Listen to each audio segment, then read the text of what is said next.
This is a call to order of the regular meeting of the Personal Pension and Insurance Committee of the Metropolitan District, Monday, November 25th, 2024. Mr. Clerk, do we have a quorum? Yes, we do. Are there any public comments relative to agenda items? Yes, Mr. Chairman, Yes? this is Judy Allen, West Hartford. I wanted to speak about agenda item 6, the discussion regarding management study, marketing research, and scope.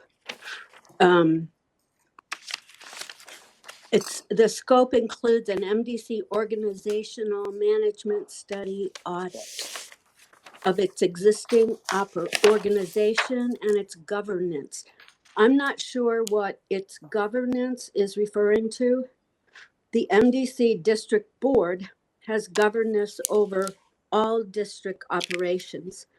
In fact, the charter says the affairs of the MDC shall be managed by a board of commissioners. So if it's really going to look at governance, I would hope that this would also include the district board and how they carry out, you as commissioners carry out your duties. And this is long overdue that somebody look into this. The workforce related information seems to be a duplicate of the current employee climate study. I'm wondering where I can find the 2022 internal management study and why is that study not sufficient?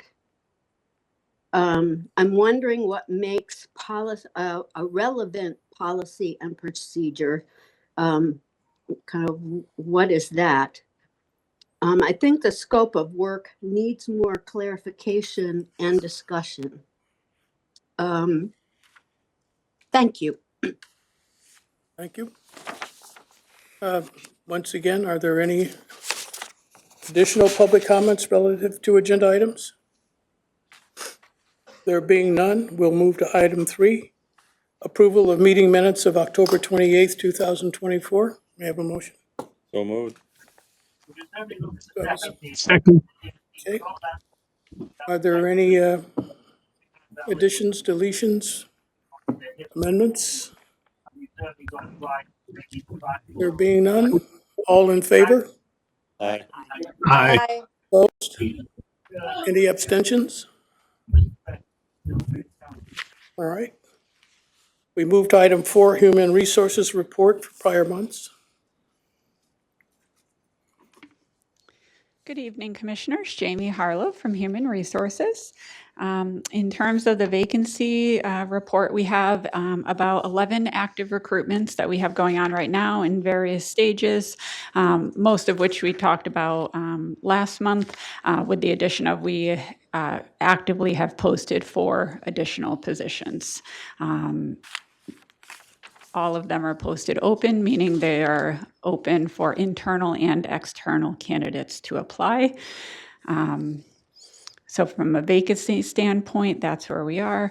In terms of the employment activity over the last month, the prior month, which is October, we had only 2 promotions. We actually, during that month, did not have any hires, retirements, resignations, terminations. So we only had 2 internal hires. Both of those positions were internal candidates only, and ended up being promotional opportunities for internals. So that is the only activity we have from October to report on. I have a question for you. With regard to postings, how do we make a determination as to whether or not it is a posting that essentially is open to our people internally, as opposed to a posting that is open to the universe? And what's the basis upon which we make that decision? I guess, my thinking or thought here is to to the extent possible, shouldn't we be giving our people, our internal people, first shot?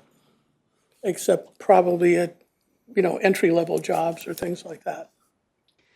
So I can answer your question in a couple different ways. So the contracts that we do have in a lot of ways are a guide in terms of how we post. The local 184, for example, we have to post all of our jobs, most of our jobs internally. So that happens first. And then the other jobs, we often post open. I'm sorry. Excuse me. Yes. I'm sorry, I didn't mean to interrupt, but can you, for the people who are listening, when you say 184, that's one of the unions, what union is that? And what basically, who do they cover in terms of employees? Sure. So the local 184 is our laborers union. So that's our operational folks, our treatment plants, those sorts of positions. So that union, again, we post all of those jobs internal first. And then if we don't find internal candidates, we don't have interest on internal candidates, then we do post that to the outside. The agreements we have with the other two bargaining units and then with exempt and excluded, we generally are posting that open. And what that means is we're posting it. So at the time of posting, both internal and external applicants can apply. Oftentimes we may say this is a good opportunity for us to hire internal candidates. So we may only interview internal candidates, or we may get a good pool of applicants where we also want to pull people in from the outside. So it really gives us a greater amount of flexibility to look at really what a true candidate pool is by posting them open. So that is the vast majority of how we post our jobs here.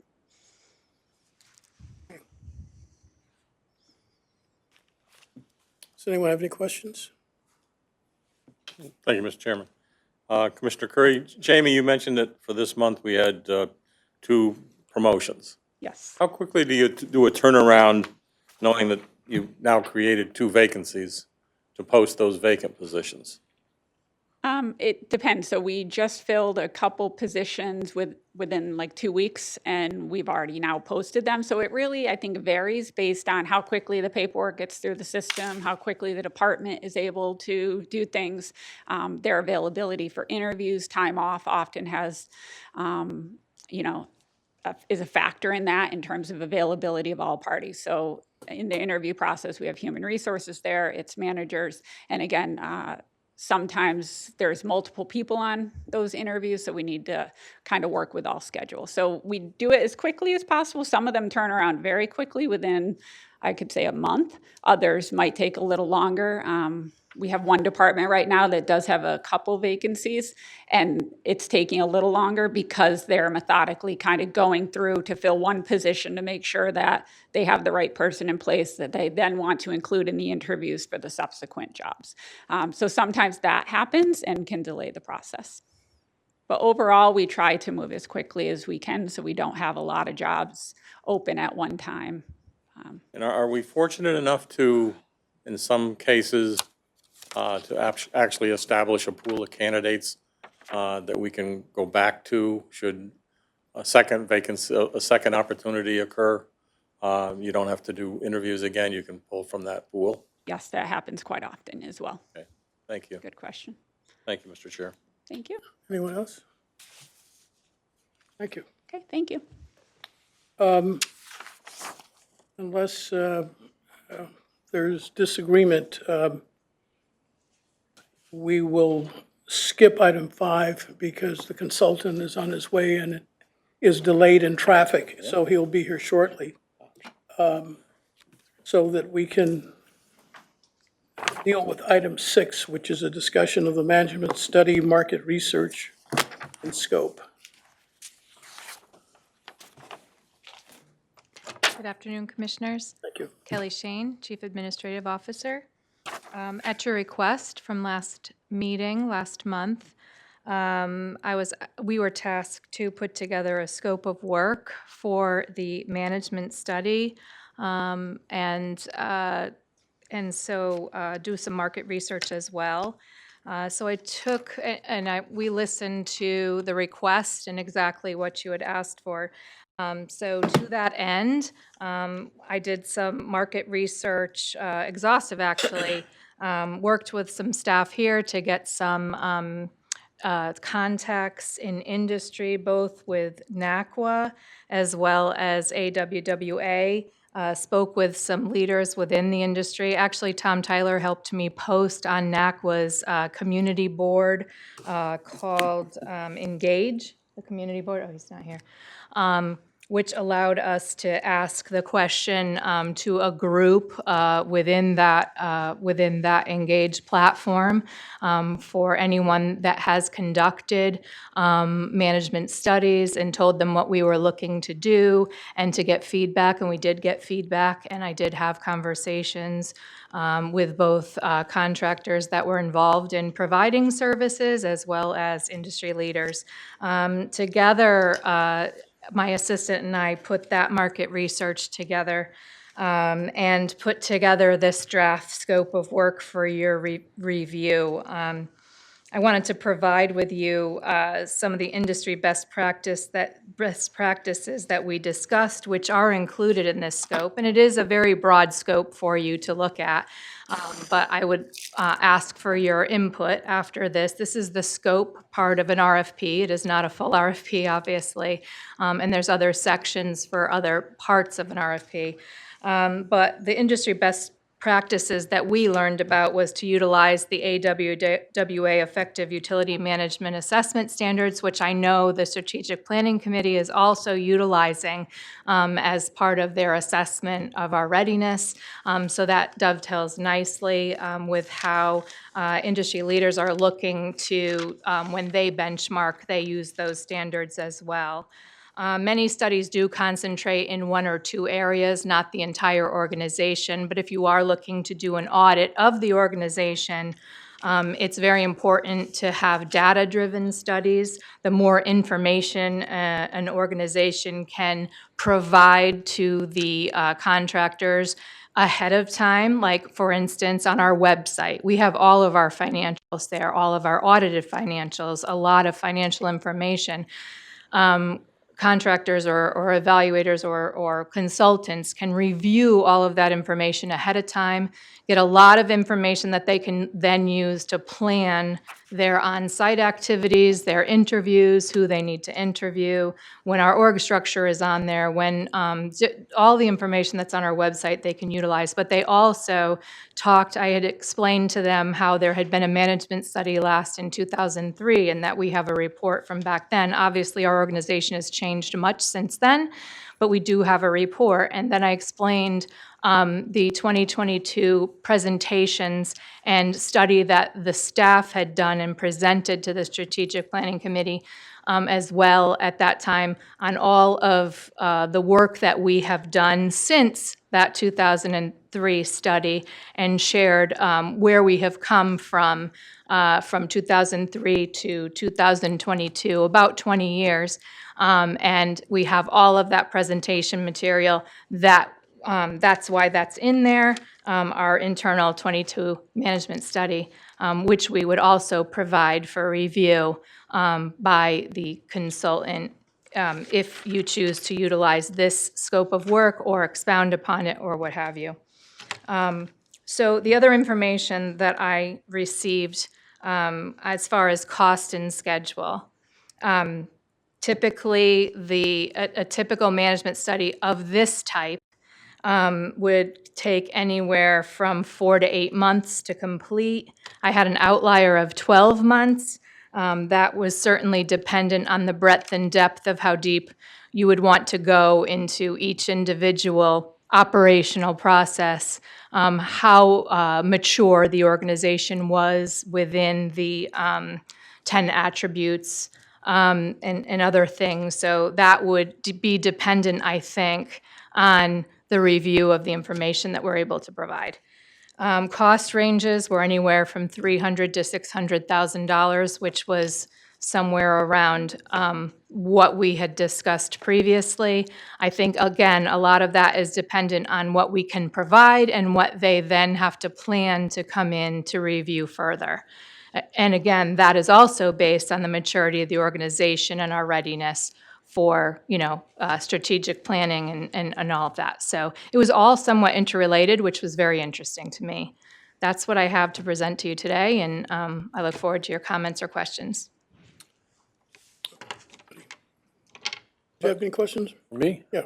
Yeah, yeah, with, just going back to what, you were talking about with, like the management study itself, certainly my preference, and just for me, that we look at making sure that at the various levels of management, that each manager has the right level of resources in order to accomplish the work that he has to do or she has to do, and then also the appropriate level of authority to get it done without having to continuously ask for permission. I mean, those are the things that you look at to try to make sure that in a management study that the organization operates on its own. It's more or less, it's not like everybody's autonomous, but they're autonomous at the level that they're supposed to be. And that's really what I think that, to guarantee that the district can perform at optimum levels of efficiency, that's really what I'm interested in seeing, not necessarily the financials and all that. I mean, that's a sort of a different story, or as far as I'm concerned anyways. Certainly anyone else that, can have their own opinion about it, but that's what I would be interested in, and I think that's what we haven't done since 2003. So that would go to the roles and responsibilities throughout the governance model of the organization, correct? Right. And if that comes all the way back to the district board, as we heard earlier tonight, it's okay with me. I think that, the whole chain of command issue is really what, you want to make sure that you got right, so.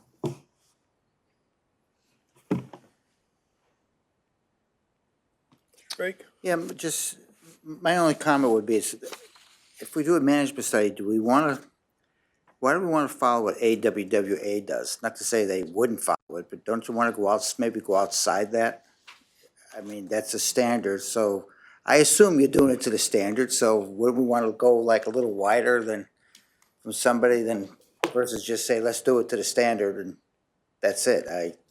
Maybe the standard's not that good anymore. Maybe we could find someone better than the standard. That's why I don't know if I want it on the list, but I don't know.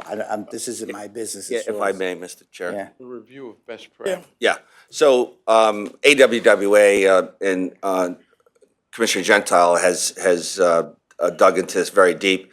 It's very, very thorough, the AWWA standard. So it goes deep into departments, probably deeper than the board would need to go into a department. But it is, if you look at our 2022 report, that's 250 some odd pages. This, if you want to follow a standard, it's going to be a large, expensive effort to dig into those details. So I agree with you, except, as Kelly mentioned, these standards have been built, refined, modified year after year by doing multiple different management studies for organizations like ourselves. So, and I don't have a problem with that. So the goal of this thing is really to look at, are we staying with the standards or not falling off the standards? Is that the goal of our management report then? That we are staying within the standards of the industry, and if we are, we're good? Or we want to go outside? No, I Again, don't know. think it's just thinking. that's just one issue would be part of the management study. I mean, I think when you go back and look at our presentation, 250 some odd pages. So we dove into the details in every department to talk about what they do, how they do it, the efficiencies of the departments. The cliff notes of the MDC are we've had 0% increase in ad valorem in 4 years, and our water rate just went up 11 cents in this past year. So we're doing something right? There's something that we're doing that's right. And so I think Commissioner DeBella has said, let our internal audit was excellent. Let's have someone review that and make sure that we have someone that says, yeah, they're doing a great job. So the only way you can do that is to really dig into the details, use a standard that everyone accepts under AWWA, and I'm sure AWWA is on the water side, NACWA is on the wastewater side, so we'll be using wastewater industry standards as well for the wastewater side. But I think it's a great opportunity for all the hard work that the MDC staff has done to develop that 2022 report, to have somebody come in and say, yeah, we did a great job, or no, we didn't, right? So I think that's what's been discussed here at numerous meetings. Let someone else independently look at our report. The governance piece is governance, right? So it's not just about the operations, it's about the board, it's about the administrative side of the house, the executive side of the house, the legal side of the house. It's about the whole organization. You're looking at everything. I understand that. Right? Okay. Again, I agree, Scott, and it's best practices based on what we're doing, what the industry is doing. And I think that study we did was a significant study that we've never done internally by our staff, and stand by those best practices, and have outside eyes look at it and get concurrence. And maybe where we don't get concurrence, there's room for improvement. That's all it is. But at least if there is a problem, it's exposed, hopefully, in that process, which I don't believe there is. I'm just saying it's good best practices to do that. Not every year, every 10 years, every 50. And we have progressed. I think the demonstration of that study, that was extensive, laid out what we did and where we were in 2003 and where we are in 2024. And it's outstanding, and I think we just need outside eyes to concur or not concur, or say, well, best practices could be X. And that's the standard that almost every major corporation, every major company tries to emulate to the public, especially when you're dealing with the public. Kelly, let me ask you a question. With regard to the scope of work, are you looking for us to comment and make suggestions or changes? I'm looking for your guidance, sure. Okay. Yep. And I It can guess, be provided after, if you'd like. okay, because I mean, I think, I don't know, has anyone not had a chance to look at it Yeah. and decide that they'd like to? Or does anyone have any suggested changes? Or would they might like to make suggestions later on? And, we've got Thanksgiving coming up, so I would think that we'd like to have some deadline, specific date, cutoff date, so that you can move forward with this thing. I mean, am I wrong or not? In terms of if anyone has any comments or suggestions. Mr. Curry? Thank you, Mr. Chairman. First off, Kelly, thank you. I think it's an excellent proposal and first step. I poked around the internet and wanted some idea of what others had done. And you're right, this is a pretty broad, but it's also very concise. And in regard to the comments made during the public portion of our agenda, we as a board set policy and set budget, which allows administration to do whatever they can do within those parameters to make it work. So, we take that responsibility. And certainly we shouldn't fear this, but with all the direct reporters to Scott that submit reports, and then Scott compiles everything and adds his reports, I mean, it's a lot. And I would have to think that when you're saying 300 to 600,000, depending on what they have to review, the company that we bring in to conduct the study, that they would not have to dig deep and create something in order to make a determination on what they find is correct. But I would think for the most part, if not the whole part, that we will be able to provide, administration will be able to provide all the documents that they would need to make these findings. And of course, there'll be others as well. But so I would hope that the scope and the cost of this study would be at the lower end based on the fact that the reports that we see every month are, I think spot on to what's happening. And with our budget, our OPEB, our pension fund, we shouldn't fear this study. We absolutely, I don't think, should fear this study. We're going to find we're doing much, much, much more right than we might be doing not right. So, and I agree with you, Mr. Chair, that, we give us some time. I'm not sure that taking action tonight would be appropriate. But my question, saying all that, is if we just say, yeah, this is what we want, where do we come up with the $300,000 to $600,000? That's a good point. So we budgeted in the budget 50,000, which was what we were asked to budget last year and this year. So you're absolutely right, Mr. Chairman. This can grow to be a massive detailed study, or it could be simply an auditing of what we've done. And those are two different animals. That's a $300,000 versus a $600,000 audit.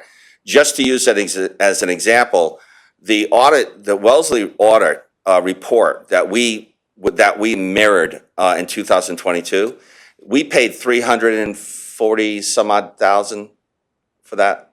We paid after modifications and things? Yeah. About 340 to 360. 360. So you've seen that report. That report and our report mirrored. I would argue that our 2022 report, if someone did that, a private entity did that report, it would have cost $600,000. We spent 2,000 man-woman hours building that report. So that is, it all depends on what the scope is. If the Wellesley report is what the board is looking for, that cost $360 20 years ago. If you want to replicate that, you're going to spend $600. If you want to take the MDC's 2022 report and give that to a consultant and look at the overall structure of the district, its board, its departments, how we operate, and just globally look at what we do, you're right, Commissioner, Mr. Chairman, you might get to the 300,000, but it's not a $50,000 report, for sure. Can I just add one other thing from my research with everyone that I talked to? There wasn't one person, whether it was an industry who had similar surveys or a partial survey of what we were trying to do, or a consultant whom I talked to, that if we're doing an audit or answering questions like Commissioner Salemi asked, do we have the proper resources? Do we have the proper controls in place for decision making? There's not one that would have said we wouldn't be required as staff for validation of those questions without having management and other interviews and things on site, which would be the costly part of the survey. So we have to define that scope very clearly in what our requirements are. Because if it gets down to that level, not saying that we should or we should not, I'm just saying that if it gets down to the level that you were mentioning, the roles, the responsibilities, those types of things, they're not going to be able to glean it from those reports. They're going to have to interview. And that's where the money comes in. The reason I mentioned, first of all, whatever we do, I think whether anybody does it themselves or we hire somebody else to do it, this is a 100% public agency. It's municipality. So that's got to be the number one standard that we work on. But it's also a public works agency that has a tremendous capital budget. We're spending $100 million a year or more, so the people that are responsible for spending that money, they have to have the right level, the correct level of authority to actually make decisions in projects, what to pay for, what not to pay for, and those kinds of things. But there's also, the how much resources who can they rely on? How much do they have to do it themselves? It's sort of that issue that I think, is not specific to the MDC as the only one that does it, but because we have such a large capital budget that it does, I think, warrant, looking at the ability to do it. The operations side of it, I'm not saying that the operations side is any less important. It's just that the decisions, on operations are often already made ahead, it's just part of your regular daily, operation, whereas projects and capital budgets present different, challenges. So that's the only reason I mentioned that. Yep. Drake? Maybe the right approach is, if we want to go back to the board and say, look, this is a $750,000 deal, maybe we got to put a couple $100,000 a year away for the next 3 or 4 years and go back and do it. I mean, there's nothing here is a rush, but if you're gonna do it right, you should do it right, and, it's like budget for 2, 3 years, and go back and hit it again. Yeah, I don't know. I would just offer that the details that Commissioner Salemi just mentioned, that's not even in the Wellesley report. That's not even in the 2022 report. So that's going down to a low level that's not even contemplated in these numbers. That's If why I you're say talking about, if you're talking about actually breaking apart the engineering and the construction and the procedures for, authorization for change orders and all those things, that's not here. That's not part of this 600,000. So what we really need is, some feedback from commissioners as to what level do you want to go down to? We had discussions in our report, because there's fair questions and concerns from commissioners regarding, should we hire more employees and do more water main work ourselves, right? We had, Commissioner Payne has raised that for a number of years. We brought that to the Water Bureau and we've had those discussions. But some of that is in the 2022 report, but not to the level, if you wanted to dive into that and really understand it and really prove it out, that is it more effective for us to have more crews versus contractors doing our water main or sewer. So that's the level of detail, definitely is not in the 600,000. If that's what the board would like to do, then we just need to understand that and with some feedback. Thank you, Mr. Chairman. Commissioner Curry. I concur with Commissioner Drake in regards to maybe, as much as we might like this to take place and be done tomorrow, biting off that large a dollar value is not going to bode well for our bottom line in the budget. But my question is, how long, and Kelly, Scott, I'm not sure who, but as we move forward with this, how long will it take your administration to put together in document form all of the reports and all of the information necessary to be reviewed by whoever conducts the management study? If I may, Kelly. So the 2022 report is very comprehensive. We utilized the Wellesley report as our model to answer. They recommended this, we did this, why we didn't do this, why we did do that. That took 2,000 hours, plus or minus, of MDC staff's time. As you know, in the presentations, we must have had 30 some odd people, MDC staff, I'm sorry, it's 50 some odd people from different departments actually present at this. So you're talking about replicating that because the information is there, but now you're going to need, as Kelly said, you're going to need an employee to go back and pull that information, educate a consultant about what it is, what it means, and where and how and why we do this. And so I would say that I would say the guess is at least 2,000 hours, whatever that is. And, but it is intense because when you bring a consultant in, you have to educate them from ground zero. You don't have a consultant that knows how we do things, so you have to educate them on every org chart, how we do, why we do, what are the protocols, all those good things. So I would just say at least 2,000 hours, Commissioner, for MDC staff. Okay, well, that, if I may, Mr. Chairman, I mean, that's a large number, but if you have one person doing it, it's a very large number. Correct. If you got 20 people doing it, you're only talking, 100 hours. Right. Yep. At the same time, so. Sure. And I'm not sure how that all plays out, but, I guess my concern here is, and maybe we need to think carefully about what it is we want to do. If you are attempting to characterize this as a management study of the nature or character that I think of a management study, maybe we're not talking about that.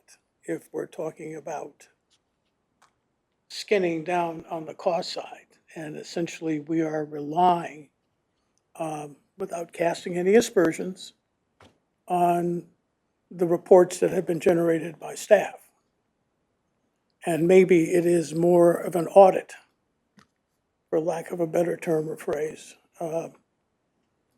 than a management study, or what someone would characterize as a management study, where essentially they get down in the weeds and interview people and, look at documents and flow charts and whatever else. So maybe it's a matter of our reaching some agreement on what the nature of that look is going to entail. I would only add that, we appropriated $50,000 not to do a management study, but to develop what a management study would look like, and we haven't done that. I think if we did that, we could ask for, different various levels of management studies and what they would produce, and, maybe 3 different options or something. And I don't think we have to decide that tonight, but I think that at some point, we've got some information on what, the kinds of things we can expect from it. And I think that's where we go with it. That if we have somebody, we have the ability to have, a consultant show us that, what a management study would look like for a public agency like the MDC at various different levels. And I think we should do that so that people can understand what we're talking about. Right now, it's still too, ambiguous, what it might be. So. Kelly, what would that entail broad. out of your shop?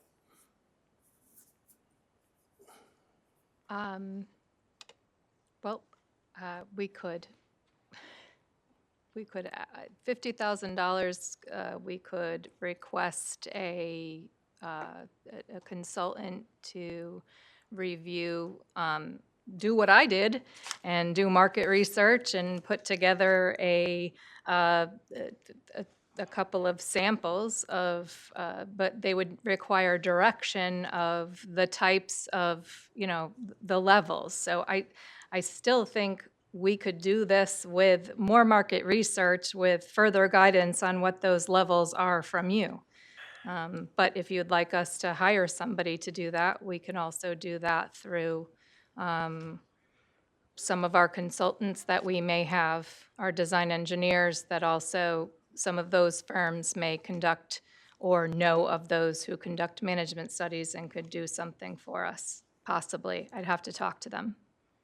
I mean, it seems to me that there is a consensus here that we're not talking about a full-blown in-the-weeds management study. I mean, what one would traditionally think of as a full-blown management study, done by an outside consulting firm.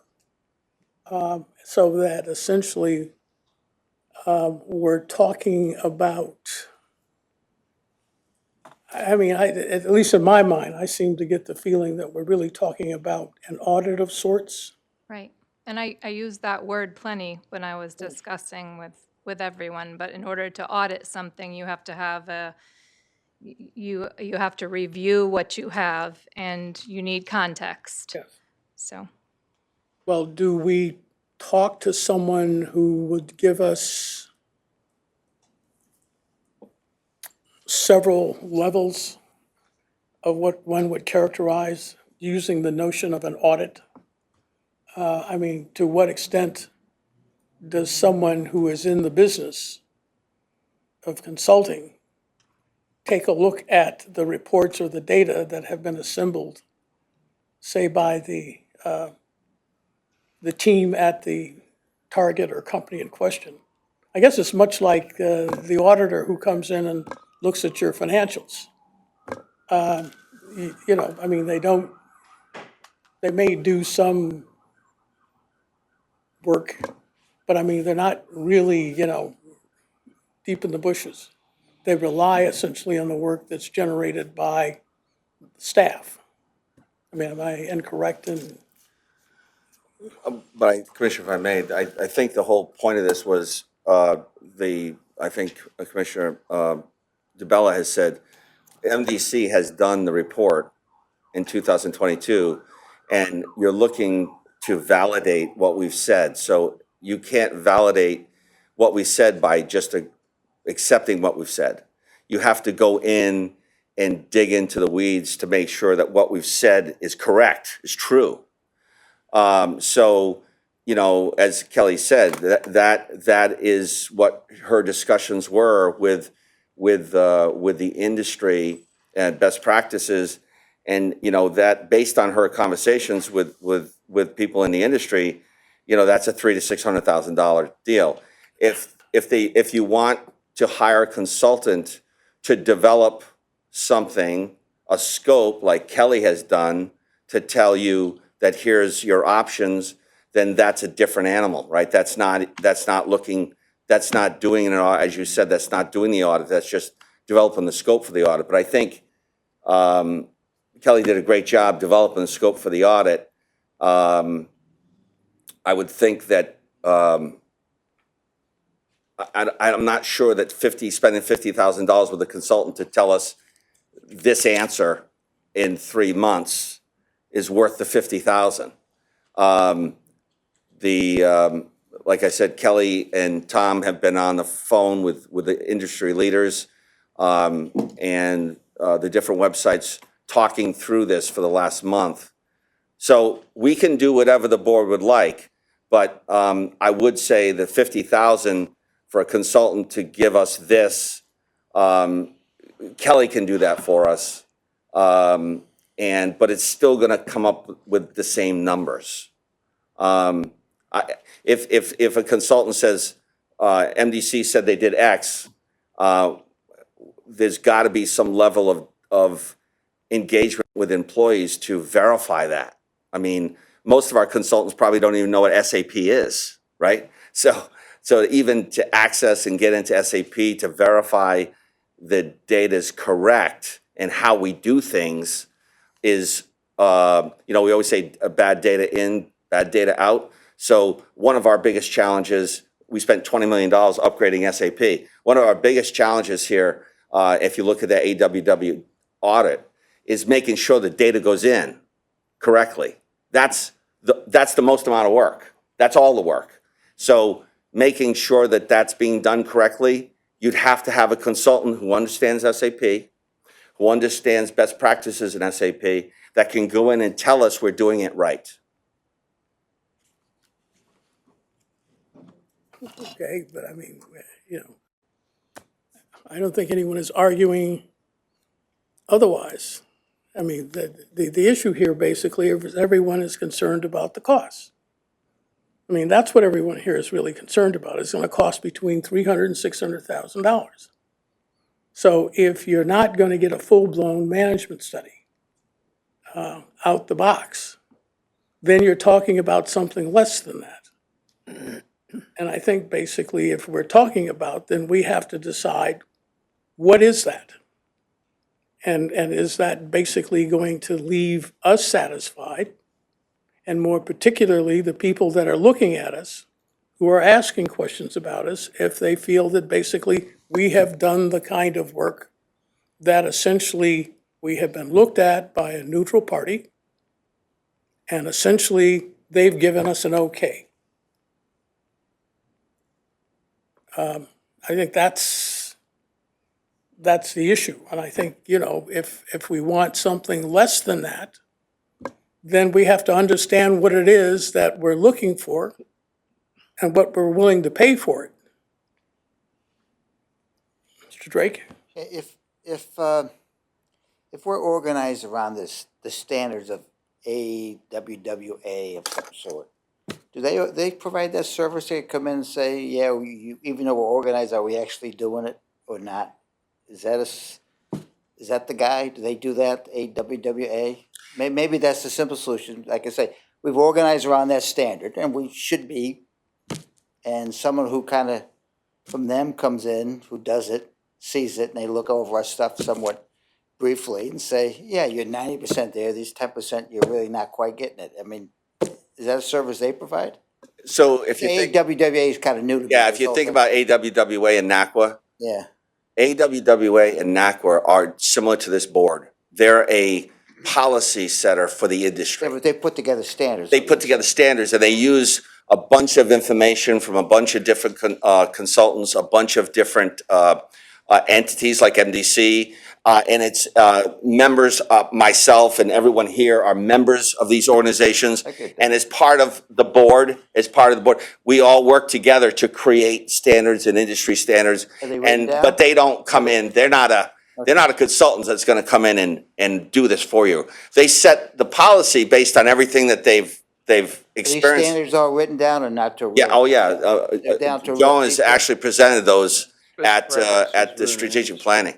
They're very detailed, and it's, I think it's a excellent way to, they call it a self-assessment for a reason.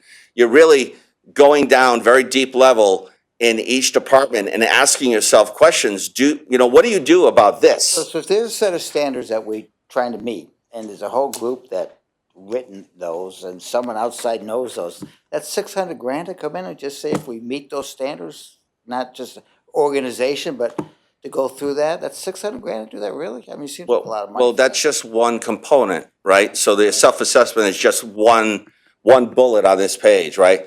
You're looking at not just the self-assessment of metrics, right? For example, customer service, call waiting, all those things. So is that, does AWWA cover that or no? Yes, but when you're looking at, to Commissioner Slemy's point, you're looking at how do you approve a change order in construction? What is the protocols for RFIs and all those details? Or to the point of Commissioner Payne, how many employees should we have to do our own water main work My versus? personal opinion, that's too deep. No, all I'm telling you is that you're right, but we need to understand that, right, in order to write a scope, unfortunately. How deep do you want to I'm kind go? of thinking like you're here, then Chris is over here, you guys, that's kind of where I'm at. Okay. Well, could we basically find a consultant who could do that? Who could determine the depth to which, I'm going to call it an audit as opposed to a management study would go, that would satisfy the board?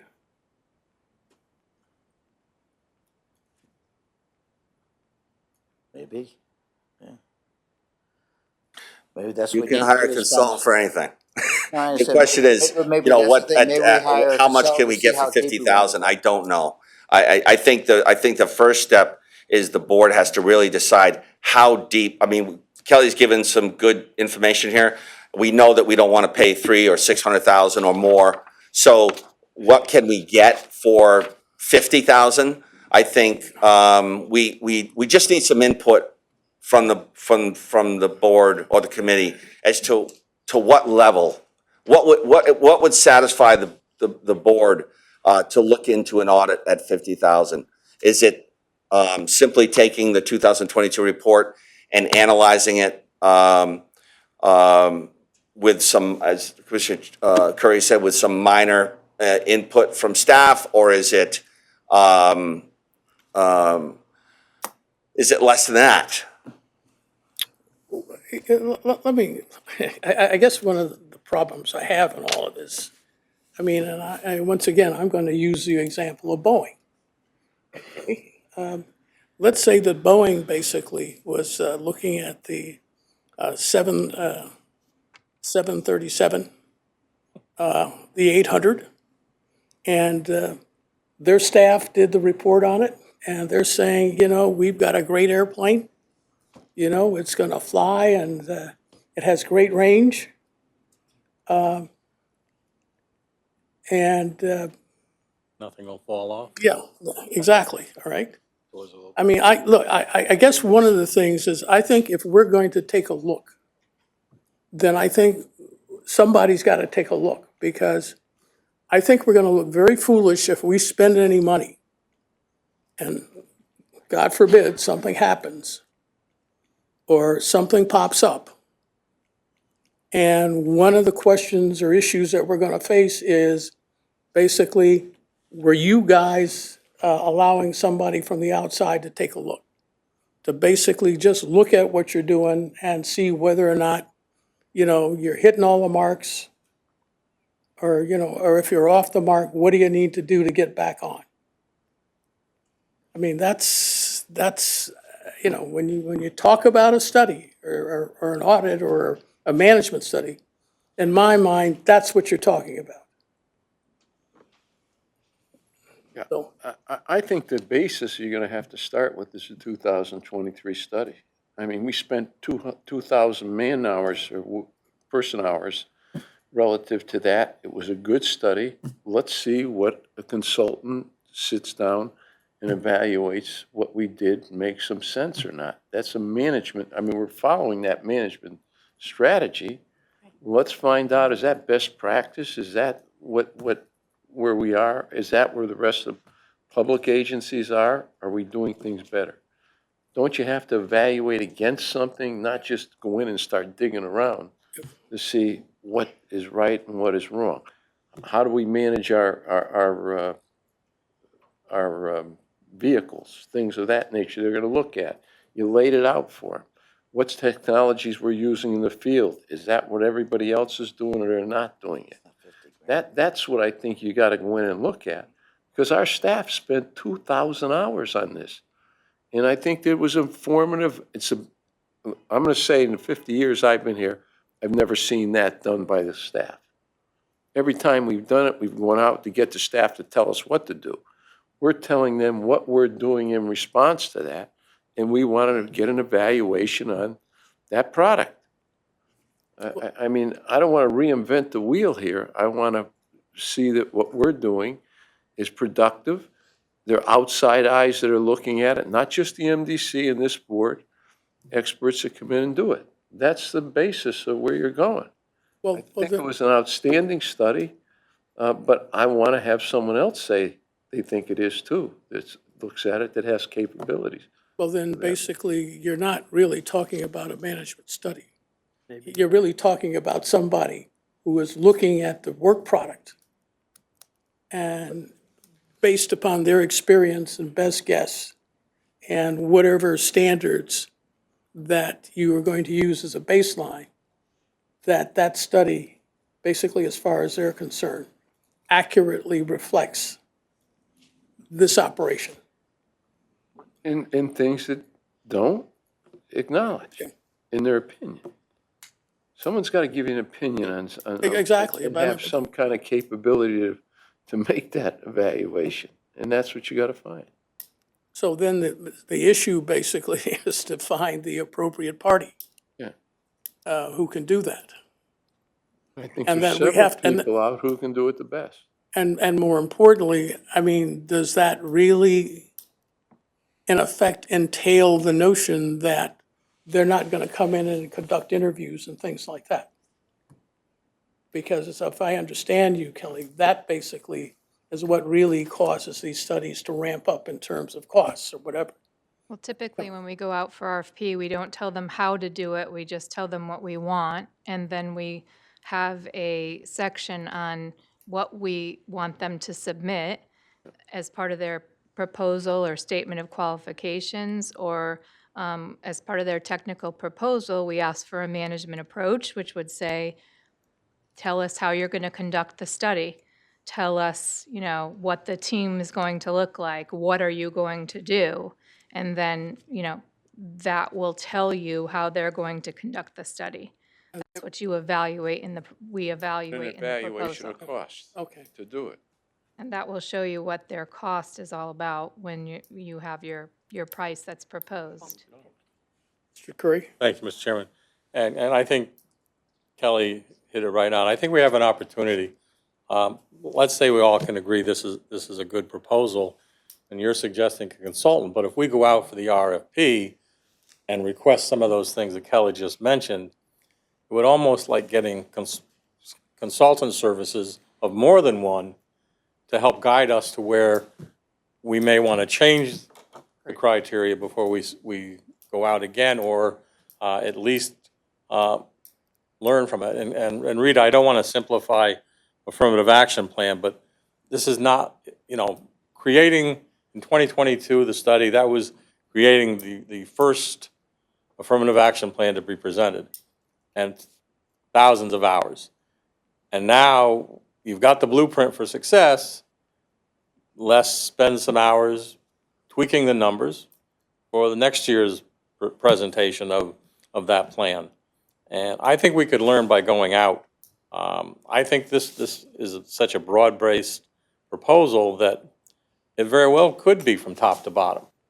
But we don't know what those consultants will think of this and how they'll interpret it, but we will when they respond. Okay. And so we can gather a whole host of information for, other than a lot of hours from Kelly and her staff, very little cost. So maybe that's a consideration to do. But you're still gonna have to put money away, right? Well, my second press would be, in any event, maybe we should look at budgeting additional dollars in this coming budget year. But for the threshold here, we have the $50,000 and we can move forward with that, Kelly. I mean, do you understand what your charge is? No, I actually don't. I'd like And neither do I. clarify it So, for me. Yeah, we just got done talking about what this is. This is a $600,000 proposal, right? Or more. And 50,000, I don't know what you're asking. If you're asking us to hire a consultant to basically do what Kelly did and give you the same information, we can do that. But we're not gonna get a consultant for 50,000 to do some watered-down version of this. I think we can hire a consultant and say, please do market research, give us options, tell us what we can do, and how much it would cost us to do this or some other versions that the board so chooses. But we're not gonna be able to do a audit or anything. My concern, I think, to Chairman, Vice Chairman DeBella, is we did a report. It's very detailed.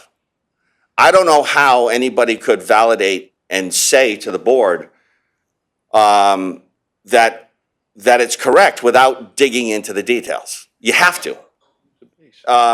So I think we can hire a consultant. They can draft a scope. We can talk about it at the board level, for $50,000 and try and develop the scope for the future for a $300,000 to $600,000 study, I think we could easily do that. Let's come back with, Yeah. let's kick this around and then come back and make those decisions. I mean, listen, I'm going to cut this off, so let's, because we have, Understood. Yeah. Understood. Not a member of the committee, just an observer. And what I've gathered, and I think the comments of Commissioner DeBella and Commissioner Drake have sort of hit it, and that is, this may be, the 600,000 deal may be a little premature. I think what Commissioner DeBella was suggesting is somehow make a marker that is validated. And what Commissioner Drake was saying, maybe it's 2 years or 3 years out that we put money aside that we know this is coming. But I had another question, I think more fundamental. Is it the case that the climate study, which this group has already committed to, is going to reveal information that also becomes useful in this going forward with any kind of a management study, however it's defined? I don't know the answer, I'm just sort of throwing that out. I know you wanted to move on, I understand. perhaps. Okay. Wise choice of words. Mr. Chairman, if I may.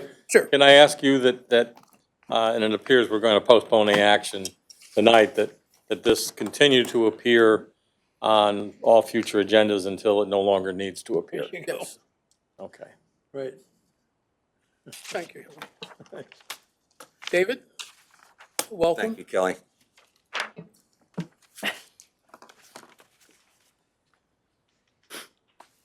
Good afternoon, everybody. Afternoon, David. Sorry to be a couple of minutes late, but it was an invigorating conversation, so I appreciate it. If you can share the soft version of our books, or does everyone have hard copies? Yeah, I think we have some hard copies here. I think there, if you have an agenda, they're attached to the agenda. Perfect, thank you.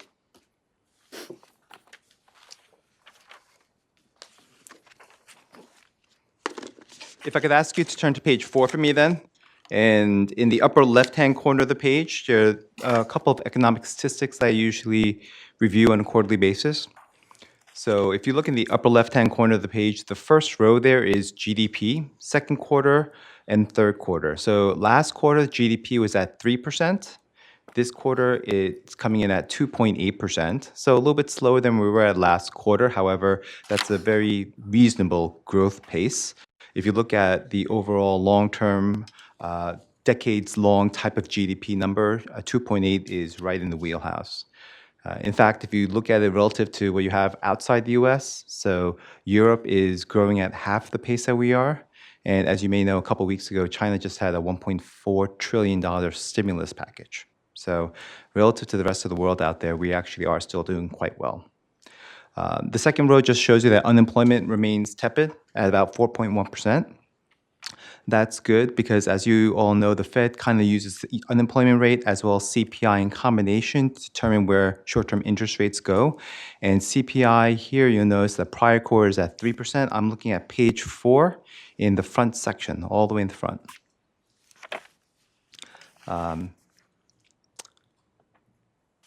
CPI last quarter was 3%, while currently it is 2.4%. After this print actually came out at 2.6%. So it's tepid, which is wonderful. That combination is what really drove the Fed to decrease short-term interest rates by 50 basis points or 0.5% in September. As you all know, in November, they clipped it by another 25 basis points or 0.25%. And the markets are actually anticipating that there's better than even odds for December, they're going to do that again. So in total for 2024, they actually decreased rates by 1%, which is a dramatic move, seeing that it's the first time that we've done that since we've had COVID. that's all a backdrop to tell you that the markets were actually quite stimulated by good growth overall. If you look in the upper right-hand corner of the page, that column that says quarter, everything there is positive. And what I mean by that is you'll see that stocks, as measured by large cap stocks, that was up 5.9%, and smaller cap stocks were up over 9%. And even real estate and bonds, they were up fractionally or up 5.2%. So for the quarter, everything was up. In fact, for the 12 months, you have some gaudy numbers for stocks. If you look at stocks, S&P 500 for the trailing 12 months were up 36%. That is a big number. In fact, everything that is stock related was up at least 25%. As a reminder, generally speaking, if you look over the long term for stocks, annualized returns of somewhere in the neighborhood of more like 9 to 10% are more normal. So obviously, with this type of outsized gains, we are expected to give back a little bit at some point. And the last point Overheated. I'm sorry? Overheated market. A little bit.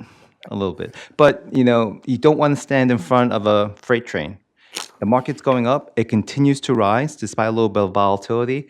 After September, as you all know, post the election, the markets went up again. So it's one of those challenges. The stock market over the long term still returns more than anything else. But yes, it is a little bit overvalued. So we will see a little bit of a retracement at some point. Bottom left-hand corner of the page, just to give you a flavor for the nature of the market. For the quarter, those three columns there, growth, core, value, what was unusual is that value, that last column, actually outpaced core and growth, and small cap beat mid cap and large cap. That's a little bit unusual because for the trailing 12 months, you'll notice that large cap growth, hands down, outpaced everything else. And that simply is a conversation of the top 6 or 7 names in technology is what really drove the markets for the 12 months. However, there was a little bit of broadening out, at least for September. So smaller cap and mid cap stocks did quite well. If you could flip to page 9 for me. And this is the performance summary page, which, as you all know, gives a snapshot of the portfolio over different trailing periods. It's a nice way to look at a high level, how has the portfolio done?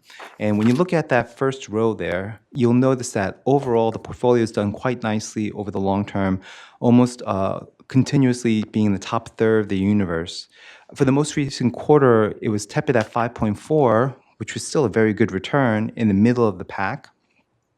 Brings the year-to-date return to 13.5 in the 15th percentile. The one-year return to 22.4% in the top quartile, and then 5 years and 10 years, 9.1 and 8.9%, both of which are in the top third, if not the top decile for the 8.9 number. So very good returns consistently over the long pace. First column, why do we return a 5.4%? Really, our equities, for the most part, do what they're supposed to do because, as you know, we have a fair amount of it just indexed. So large cap, mid cap are indexed, so they're right in line with what the benchmark did. Small cap is an active manager, so we actually hire a manager there to pick stocks better than the benchmark.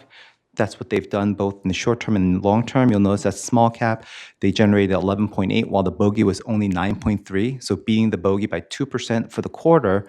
More importantly, though, if you look over the past 10 years, small cap, which is managed by Wellington for us, earned 12.4%, while the benchmark was up 8.8%. So they beat the benchmark by over 2.5%, top decile. That's what we'd like to see over the long term. International, not quite as much. We did underperform there a little bit, and that's because we have 2 bites at the apple. We have both value and growth. That combination didn't perform quite as well. Real estate was down fractionally. Timber was down slightly as well. For us, fixed income was up 3.9 relative to the bogey at 5.2. And that's because we have 2 bites at the apple there as well. We have an active fixed income manager as well as something that's more of a fixed type of return with a GIC. So I'll get to that in a moment, but that was decomposition of the quarter. If you look in the upper right-hand corner of the page and you add up all the components for large cap stocks, mid cap stocks, small cap, and international, all that together comes out to roughly 70%, and then all the rest. So real estate, timber, fixed income, cash comes out to about 30%. So at a high level, we're 70-30, so a little bit above our target for equities, but that's just because equities have run. And as you all know, as we have calls to any of the monies that we do need, we do typically take it from over-allocated places. Right now, we have a little bit of a cash cushion, but should we need cash, we would take it from stocks, of course. Bottom right-hand corner of the page just indicates for you that net-net, the portfolio rose by about $9 million. So even though we've taken out about $5 million, we had capital gains primarily driving the portfolio up. Next page I'll take you to is page 11.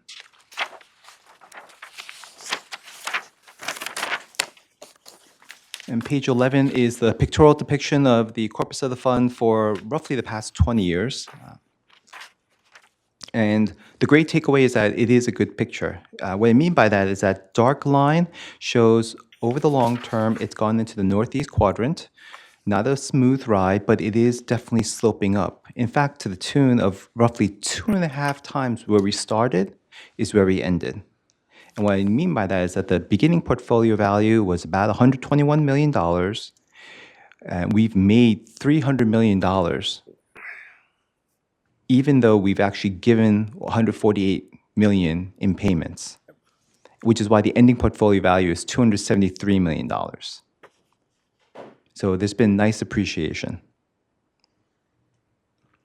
In fact, if you look at that dotted line on the bottom of the page, that's just the cash flow, which shows that if the portfolio had earned nothing over this period, the beginning value of the fund would have disappeared in 2022. So this is a testament to the compounding of your returns. It's a no-brainer, right? If you have investments over the long term, you would expect to make money, especially if you have more stocks than anything else. And this is a clear testament to that. That's what has happened. Let me pause there. Are there any questions so far? Okay. One other page I want to hit on then is page 12.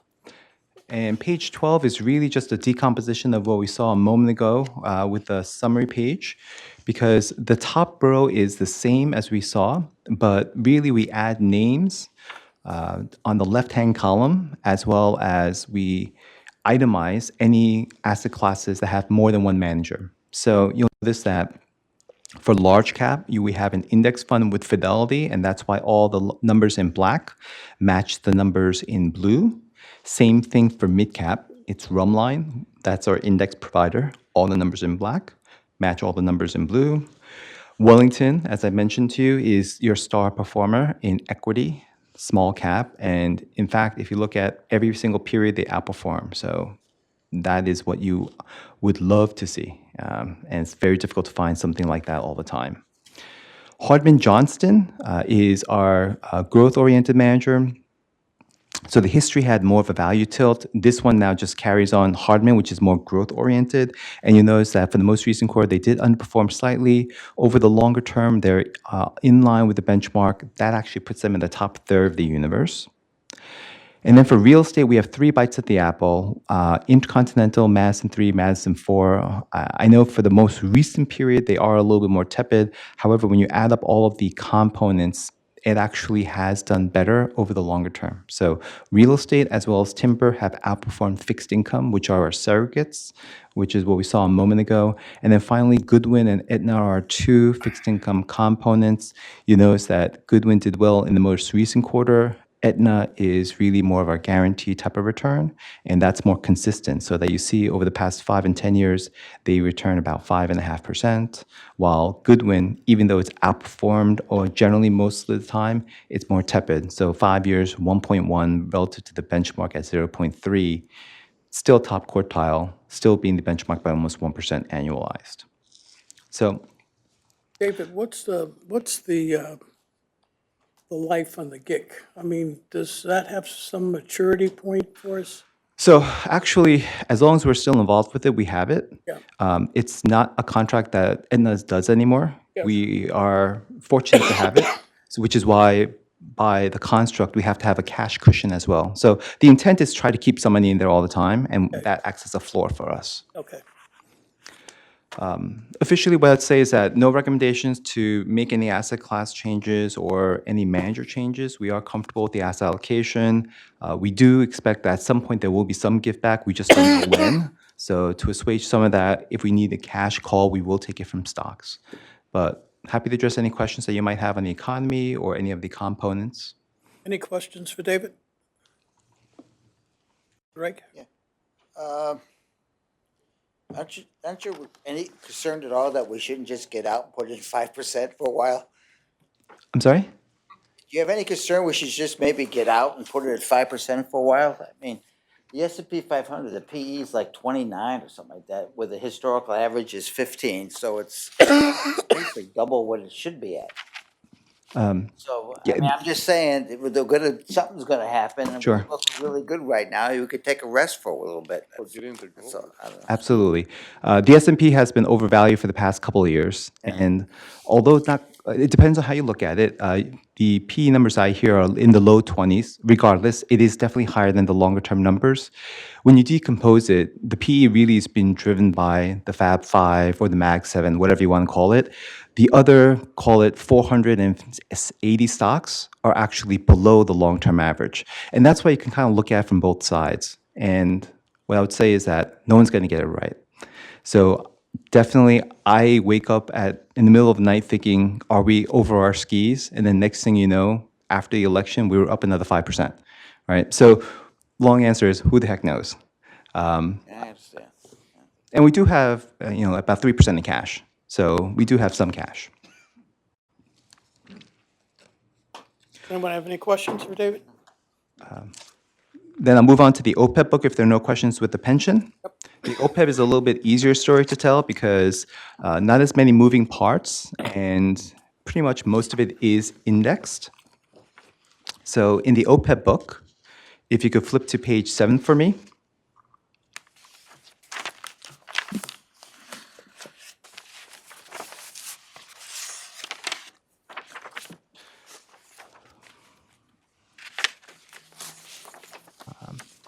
You'll notice that the portfolio did well at 5.8%. And that's simply because we actually didn't have any alternatives in here. All we had were stocks, bonds, and cash. So everything that is stocks and bonds are index funds. Cash is not an index fund. Obviously, cash is just a sweep fund. So, but you'll notice that this has done quite well without taking a ton of risk and without trying to beat the benchmark. We just ride the wave with the index fund. So year to date, the fund actually gained 14%. So those numbers are better than the pension fund. The longer term numbers are a little bit weaker than the pension fund. For the 1 year, it only gained 21%, still in the top 43rd percentile. 3 years, 5.4%, and since March of 21, 6.6%, top quartile. As you know, we did start making the asset allocation into something that's more of a traditional type of pension over time. So that's why it's participated on a more recent basis than on a longer term basis. If you look in the upper right-hand corner of the page, simple math again, if you add up all the components, we'll roughly call it 2/3 stocks and then 1/3 bonds. And the first column here just is pretty straightforward because large cap, mid cap, small cap, all index funds that lie on top of each other. International actually is an index fund too. The reason why that there's a discrepancy is that for international, there tends to be some trade discrepancies, whether it's tax issues or settlement issues. That over time will navigate to a narrow band and will lie on top of it. And then fixed income, that's actually indexed as well. Bottom right-hand corner of the page, we actually did take out a decent amount of money here. So even though we made a lot in terms of returns, the market value declined from 16.5 to 15.4. Next page, page 8, just shows you that relative to the asset allocation, we are pretty spot on for all of the equity components. We are below target for fixed income, but in this case, we actually are quite over targeting cash. And that's by intention because we do have cash demands from this portfolio. So we have a significant cash cushion here. And the last page is just page 10. Actually, page 9, just a picture just shows you that obviously we gained a lot of returns as we started putting money into the plan, and then we started allocating it equities. So it's almost unfair because really the portfolio started below $11 million and 11.4 million was contributed, and we made 3.3 million in the span of about 3 years. So a very robust return given the small timeline that we had, or the short timeline that we had. Page 10 is just the manager summary page that puts the names of all the index funds for you. So we have Fidelity for large cap, mid cap, small cap, and global, and then just Vanguard for bonds. And that's it. This is a very straightforward portfolio intentionally. Any questions on the OPEB plan? Mr. Chairman? Great. Go back to page 7, David, and Yes. looking at the market value as of June 24, along with the withdrawals. Tell us again why we have 17% of our asset allocation in cash, when it appears we're only spending maybe 12 or 13%. So last quarter, it looked like we spent about 2 million. Right now, we have about 2.6 million. We were asked to keep a significant amount of monies in the asset allocation in cash. So roughly $2.5, $3 million is kind of the target that we have for cash. And where did that come from? Is that our Yes. internal? Okay, okay. Yes. But that's why we are less in fixed income, trying to balance that out. I understand that. Now, does that represent the fact that we have a high level of cash outflows in terms of calls on the pension plan? It is, Yes, Okay, yeah, because okay, yeah. prior to this fund being live as a separate fund, the actuaries would not allow you to have had a discount rate at the discount rate you have right now, which is a little bit higher than where it was.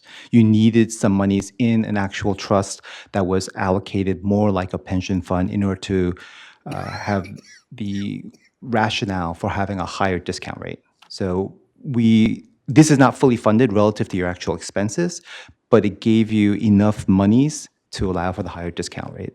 okay. Does anyone have any questions? Just one Go more, ahead, David. I'm asking for your recommendation as our expert that it appears, at least to me, that percentage of our allocation in cash is about 50% more, well, 50% more than needed. Well, no, 25% more than needed. Is there any possibility we can reduce that and still have ample cash funds available to cover our expenses? And take that difference and start making money with it? The answer is yes. But again, this is the amount that we were told MDC feels comfortable having in cash. So if I could just follow up, can you come back to us at the next meeting with a recommendation? If you're telling us that we set that high a number in determining asset allocation, come back to us and give us a recommendation where we can cover our expenses and still maybe make some more money. Well, I guess my question is that a recommendation that's coming from staff and the actuaries? I mean, does that reflect an operational issue as opposed to an issue relating to allocation, that we've got cash that we view as being idle, given this market that you're generating high returns? So I guess the question is, what's our strategy here? Are we going to have cash calls? Essentially, I'm going to call them cash calls, in effect. That's fair. fund. That's fair. Yes. You do have significant cash calls. The difference that we're talking about really is about 3% of the corpus of the fund. Honestly, I don't think it's going to move the needle tremendously. Even in this quarter, we had to raise $2.4 million. That's why cash went up to that level. And that net number there still shows the $2.4 million that we picked up. We can try to narrow that gap. It's something that I'll talk about with staff, see if they're comfortable with it, to try to invest another 400,000. Thank you. Buddy, Mr. Salemi? I would ask this, though. I think, David, you gave the right answer, that, the allocation to, the amount of cash or percentage of cash that we hold in this account comes from the district. And I would expect that question to be answered by our CFO, but I see that he's not here. So, we have a Board of Finance meeting in about 3 minutes, so I don't think it's going to be helpful there either. But I'm sure that there must be some strategy behind why we held that much cash. And I think if it was on a percentage basis, you said this is not very old. The OPEB fund itself is not very old, and we needed a lot of cash right in the beginning. So, maybe it's a trailing kind of thing that, as it's grown, we don't need as much cash as a percentage of the total. Yes. The dollar amounts have gone up, obviously, every year they go up, but the percentage has driven up a lot. Is that more like what's actually happened, or? So I may be talking out of school, but from what I understand is that I understand, you're not the finance director. yes. But yeah, go ahead. From what I understand, that before we did this, you were PAYGO. So you didn't have a pool of money that allowed it to grow. Hypothetically speaking, if this fund had $50 million, $100 million, yes, definitely we would have lower cash balance. But because we're in a position where so much of the money that is allocated for the OPEB needs to go out pretty quickly, part of the reason why there's a significant amount of cash is not to take too much market risk with it either, because that cash has to go out regardless. So if we invested that extra money, when the markets are great, it's a wonderful thing. But obviously when the markets go down, then we still have to raise that money regardless. So you can see the corpus declining even more. So again, for this plan, the intention was to create a rainy day fund, if you will, try to raise it up as much as possible, because then that gave the actuary an opportunity to lower your discount rate, and that was the win-win. And the asset allocation is reasonable for I've been that. on the Board of Finance since before we had an OPEB fund. So, I mean, I get that part. I just, I think that people need an understanding of where we're at with that. There's been times when we've had commissioners ask, why do we have so much money in this fund? Why don't we do something with it? It's like, we already did do something with it. We guaranteed that we're going to pay these, medical bills and Yes. whatever, post retirement. So anyway, I do understand. I think that we'd have to, have a very serious analysis of, what the expectations are, because we do get projections on what the expenses are going to be next year Sure. for what the OPEB expenses are going to be, what the pension expenses are going to be, what the medical benefits costs are going to be in the next year. I don't think anybody wants to do anything with the cash until we know what that is. Yeah. And then maybe we can make a decision. And generally speaking, not for you particular, but most funds that we deal with, the OPEB liability is similar to the pension liability. Right. That's the magnitude, right? So, and you see where the pension is and where the OPEB is.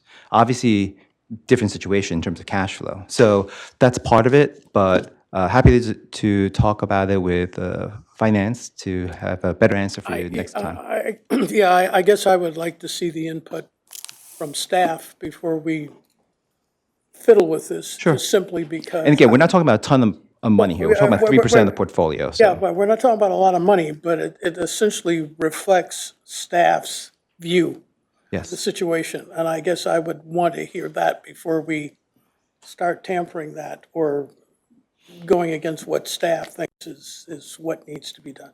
Okay. Are there any other questions for David? Thank you, David, as always. Thank you all for your time. And happy Thanksgiving, everybody. Happy Thanksgiving. Opportunity for general public comments.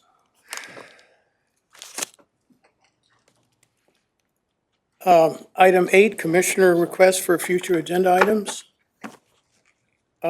Yes, I have one thing here, and that reflects, I'd like to have a discussion basically about overtime with regards to our folks, once again. How do we make decisions about whether or not we're going to use our people or outside consultants? And do we make a decision based upon whether or not that's going to entail overtime or what have you? Once again, item 8, Commissioner request for future agenda items. There being none, I will entertain the appropriate motion for adjournment. So moved.